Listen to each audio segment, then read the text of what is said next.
So everyone knows the left can't meme. There's actually memes about how they can't meme. It's that bad of a problem.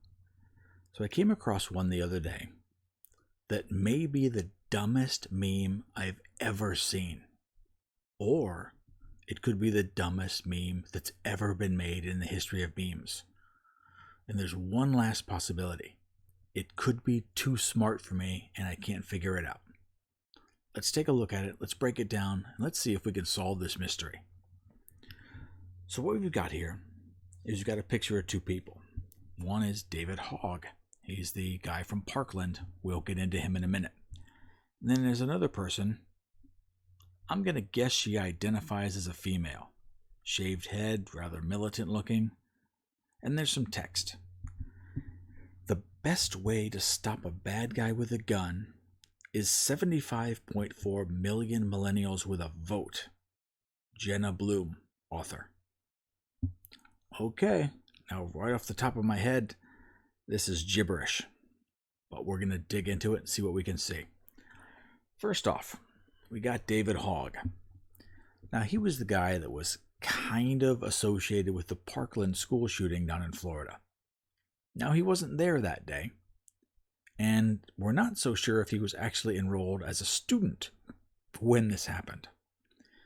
Now, he's got family members that work at CNN, and he's got family members that work at the CIA, and it kind of seems a little odd to me, my opinion, that he instantly overnight became the face and the voice for the anti-gun movement. He's paid an unfathomable amount of money to speak propaganda and to lie to people and to be really, really bad disseminating information on guns and violence and what have you. Now, the other girl, oh yeah, I'm going to call her a girl because I'm a human and that looks like a girl to me, and I don't really care if I hurt her feelings. I also said her. I don't know what she's doing. I don't recognize her. I don't know who she is. I'm sure she's got a lot to say. If she's paired with this other numbnut, that's probably a bunch of gibberish as well. Now let's get down to the text. The best way to stop a bad guy with a gun is 75.4 million millennials with a vote. Bold statement. So are they going to vote the gun away from him? How does this work? If there's a guy who shows up at a school with a gun, do they take a minute and have him hold on for a second while they get some ballots out and everyone votes and they count them and then ask him to put the gun away? Is that? No? I don't know. This is obviously complete nonsense. Just gibberish. It's just bullshit. Let's look at it from a different perspective. The best way to stop a bad guy with a gun is 75.4 million millennials with a vote. Are you assuming that every single millennial is going to vote the same way as you? Because I'm fairly sure people that grew up on a ranch out in Kansas or in the mountains in Idaho or people that hunt in West Virginia, they're not going to vote the same way you do. So that's a bit presumptuous, wouldn't you say? So therefore, that's nonsense. And what is voting going to do anyway? Let's pretend in hypothetical crazy land that voting would make a difference. Okay, what are we going to vote on? Let's vote on some new laws.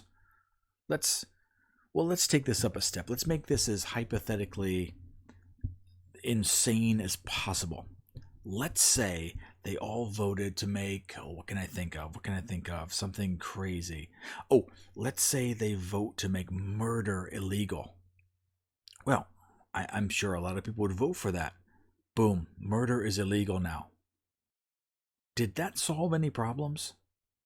Well, I know it didn't solve any in Chicago. There 35 people this weekend got shot, including a small girl, but that's another problem. Murder's already illegal.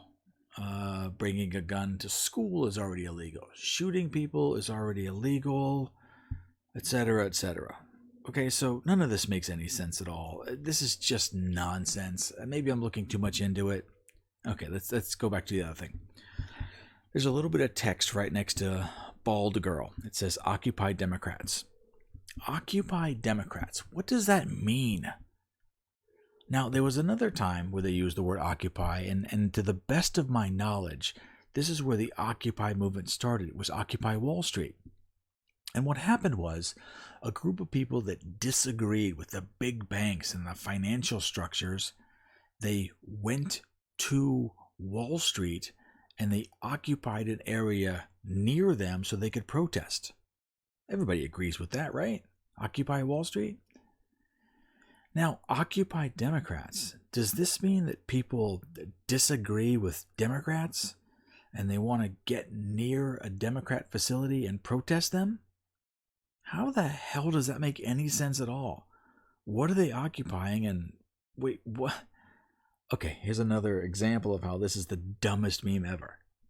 Okay, there's one more bit I want to talk about. Jenna Bloom, author, all the way on the bottom. I don't know who Jenna Bloom is, so I searched for it. And it turns out there is a website. JennaBloom.com. Home, books, bio, events, covers, speaking, contact. Woodrow on the bench. It's a book about a dog. Nice looking dog. I like a black lab. Life lessons from a wise old dog. Jenna Bloom. New York Times best-selling author of The Lost Family. Now on sale. Order your book today. What is this, an ad? Okay, I'm done with this already. Nothing about this makes any sense at all. If this is the best they have, I think we're going to be just fine. Oh, and apparently the Supreme Court kind of backed us up on the 2A, so I guess we're good. So go ahead and subscribe and come back a little later. I'll show you what funny memes look like.